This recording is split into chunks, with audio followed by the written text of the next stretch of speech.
Hello student class 12 biology.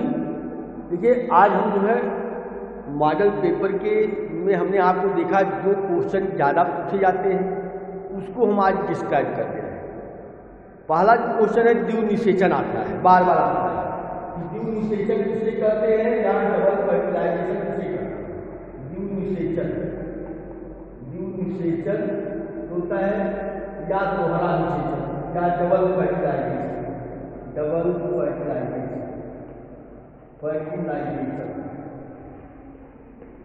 ये पूछा जाता है, बार बार आता है। द्विव निषेचन किसे कहते हैं उसका उल्लेख कीजिए या दोहरा निषेचन किसे कहते हैं उसके टिप्पणी लीजिए। ये जो होता है क्वेश्चन जो है इंपॉर्टेंट है, तो इसके बारे में आप समझेंगे कि क्या होता है, तो जो है हम आपको डिस्क्राइब करते हैं। देखिए द्विव निषेचन जब परागण की क्रिया होती है, परागण जब हो जाता है, परागण की क्रिया हो जाती है, तब उसमें जो है पराग नलिका का निर्माण होता है। उस पराग नलिका के अंदर जो के दो नर युग्मक पाए जाते हैं, हमने आपको बताया था, समझाया था। जब परागण की क्रिया होती है तो परागण की क्रिया के बाद पराग नलिका का निर्माण होता है। उस पराग नलिका के अंदर दो युग्मक पाए जाते हैं। जो दो युग्मक पाए जाते हैं वह नर युग्मक कहलाते हैं।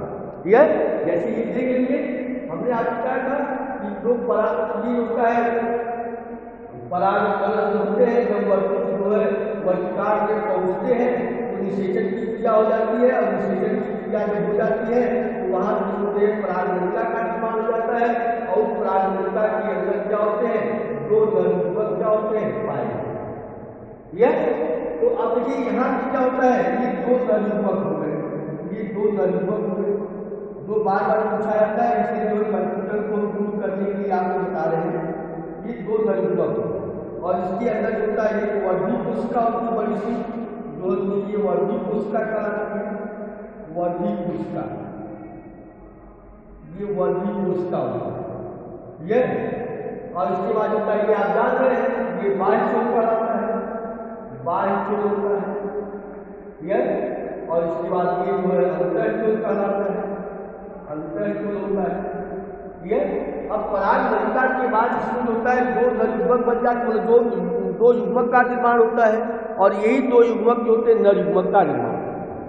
इसके बाद जो मादा युग्मकोद्भिद अवस्था होती है या जो भ्रूणकोश होता है, आपने भ्रूणकोश बनाया होगा, ये होता है भ्रूणकोश हो गया, जो है मादा युग्मकोद्भिद की कोशिका हो गई। उस भ्रूणकोश के अंदर होता है ये होती है तीन कोशिकाएं ऐसे पाई जाती है। ये होता है तीन कोशिका यहाँ ऐसे, ये देख लीजिए, यह होता है भ्रूणकोश होता है और वो जिसको मादा युग्मकोद्भिद अवस्था कहते हैं। और इस भ्रूणकोश के अंदर होता है आपको होता है स्ट्रक्चर बना होता है, जो स्ट्रक्चर होते हैं, इस तरह बने होते हैं, रचना होती है। और यहाँ पे होता है दो कोशिकाओं की रचना ऐसी बनी होती है, ठीक है। ये मादा भ्रूणकोश होता है। अब ये जो चीज क्या होता है, ये इसको कहते हैं प्रतिरूप कोशिका, ये प्रतिरूप कोशिका कहलाता है, प्रतिरूप कोशिका ये। और इसके बाद ये होता है ध्रुवीय केंद्रक कहलाता है, ध्रुवीय केंद्रक, यह होता है ध्रुवीय केंद्रक कहलाता है, ठीक है। और इसके बाद देखिए यह होता है ध्रुवीय केंद्रक करते हैं या इसको द्वितीय केंद्रक करते हैं, द्वितीय केंद्रक करते हैं, द्वितीय केंद्रक, ध्रुवीय केंद्रक या द्वितीय केंद्रक कहलाता है। और इसके बाद देखिए यह अंडकोशा कहलाती है, अंडकोशा, अंडकोशा। और यह दोनों होती है जो है उसको क्या करते हैं, सहायक कोशा करते हैं, ये सहायक कोशा कहलाता है, ये सहायक। और ये जो होता है वह भ्रूणकोश कहलाता है, भ्रूणकोश होता है, ठीक है। समझ आ गया? तो अब देखिए हमको जो निषेचन समझाने के लिए हमने दो फिगर बनाया है। अब आपको क्या करना है कि जब फिगर कहेगा तभी आप फिगर बनाएंगे, अगर फिगर नहीं कहेगा तो फिगर बनाने की कोई आवश्यकता नहीं है। अगर वो कहेगा द्विव निषेचन क्रिया को सचित्र वर्णन कीजिए तब आप सचित्र बनाना पड़ेगा, फिगर बनाना पड़ेगा। लेकिन अगर सचित्र वर्णन नहीं करना, केवल वो पूछ रहा है दोहरा निषेचन किसे कहते हैं, केवल आपको लिख लेना है जो हम बता रहे हैं। अब ध्यान से सुनिए, देखिए परागण की जब क्रिया होती है तो परागण के बाद जो है पराग नलिका का निर्माण होता है। उस परागमणिका के अंदर 2 युग्मक होते हैं जिसे हम जो है नर युग्मक कहते हैं। और इन 2 नर युग्मक में से होता है एक नर युग्मक जो है, ध्यान दीजिएगा, एक नर युग्मक होता है वह अंड कोशिका के साथ संयुग्मन की क्रिया करता है। मतलब पॉलिप ट्यूब के अंदर जो एक युग्मक, मतलब दोनों से कोई एक युग्मक होता है वह अंड कोशिका के साथ संयुग्मन की क्रिया करता है। और जब संयुग्मन की क्रिया करता है तो उससे क्या होता है, निषेचन की क्रिया होती है। और निषेचन के बाद जाइगोट या युग्मनज बनता है और युग्मनज से भ्रूण का निर्माण होता है और यह एक द्विगुणित रचना होती है और इसे हम सत्य निषेचन कहते हैं। ठीक है, कार्य ध्यान सुनिएगा कि परागमणिका का एक नर युग्मक जो होता है वह अंड कोशिका के साथ संयुग्मन की क्रिया करता है और संयुग्मन की क्रिया करने के बाद जो है जाइगोट या युग्मनज का निर्माण होता है। और उस युग्मनज जो होता है वह द्विगुणित अवस्था होती है और युग्मनज से भ्रूण का निर्माण होता है और यह जो निषेचन होता है वह सत्य निषेचन कहलाता है। यह अब आइए दूसरे को कि दूसरा जो नर युग्मक होता है वह द्वितीयक केंद्रक के साथ, मतलब मादा युग्मकोद्भिद के जो ध्रुवीय केंद्रक होते हैं या जो द्वितीयक केंद्रक होते हैं उसके साथ संयुग्मन की क्रिया करता है। और जब संयुग्मन की क्रिया करता है तो इसे हम त्रिसंवेकन या त्रिसंलयन कहते हैं। और इसमें जो है गुणसूत्रों की संख्या 3 यंग होती है, त्रिगुणित होती है। यह क्या कहलाएगा, यह त्रिसंलयन कहलाता है, त्रिसंलयन। और ये क्या कहलाता है, संयुग्मन कहलाता है, संयुग्मन। और यह द्विगुणित रचना होता है और यह त्रिगुणित रचना होता है।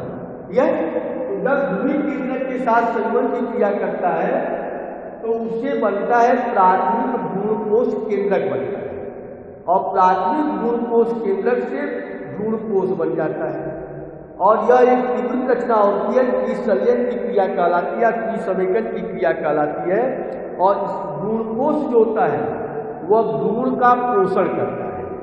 या कहे बीज के अंदर पाए जाने वाला जो भ्रूण होता है या जो नन्हा पौधा होता है उस नन्हे पौधे के पोषण में जो क्या करता है, भ्रूणकोश सहायता करता है।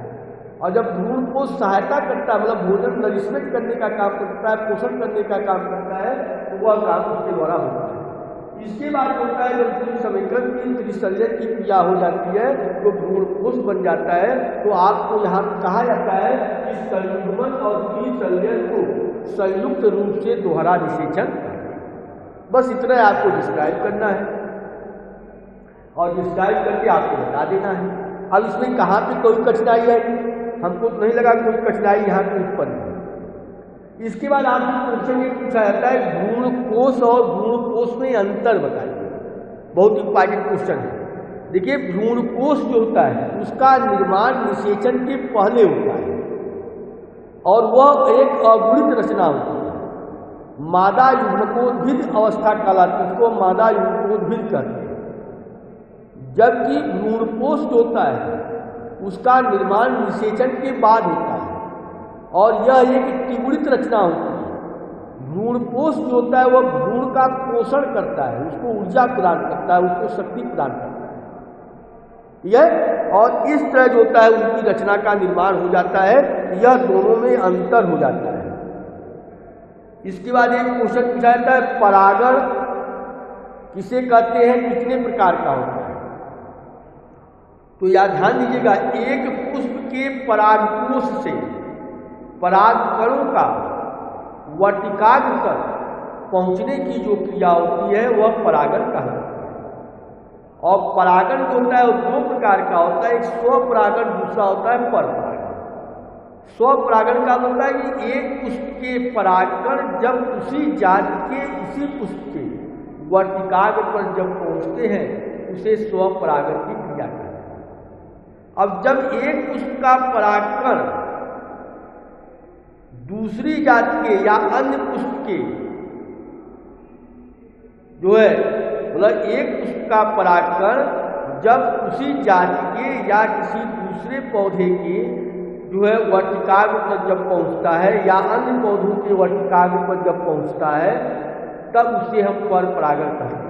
और परपरागण के लिए माध्यम की आवश्यकता होती है, जैसे जल है, कीट है, वायु है आदि माध्यमों की उसके द्वारा पर परागण की क्रिया होती है, जबकि स्वपरागण के लिए माध्यम की आवश्यकता